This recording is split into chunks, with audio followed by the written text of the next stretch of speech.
This channel does not promote any violent, harmful, or illegal activities. All content provided by this channel is meant for an educational purpose only. আসানসোলের কুলটি থানার অন্তর্গত লালবাজার এলাকার এক যুবক মনীষ তন্তুবাই ফেসবুকে মুখ্যমন্ত্রী মমতা বন্দ্যোপাধ্যায়ের ছবি মাটিতে ফেলে তাতে পা দিয়ে দাঁড়িয়ে থাকা একটি ছবি পোস্ট করেন। ছবি পোস্টের পর তা সমাজ মাধ্যমে ছড়িয়ে পড়ায় চাঞ্চল্যের সৃষ্টি হয়। এর প্রতিবাদে রবিবার রাতে কুলটি ব্লক তৃণমূল যুব কংগ্রেস সভাপতি বিমান দত্ত কুলটি থানায় ওই যুবকের বিরুদ্ধে লিখিত অভিযোগ দায়ের করেন। তিনি অভিযুক্তের বিরুদ্ধে আইনানুগ ব্যবস্থা গ্রহণের দাবি জানান।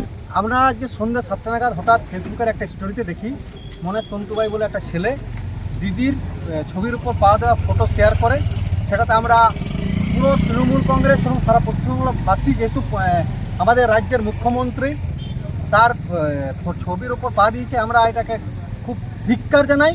আমরা তার যে ছেলেটা ভাইরাল করেছে ছবি তার এগেস্টে আমরা কমপ্লেন করব না। আমরা স্যারকে বললাম, আমরা অনুরোধ করলাম পুলিশের কাছে যে এটা সঠিক তদন্ত করে যে আইনের ব্যবস্থা আছে, দিদির ছবিকে ভাইরাল করে এভাবে অপমানিত আমরা বোধ করছি, তার অ্যাকশন নেওয়া।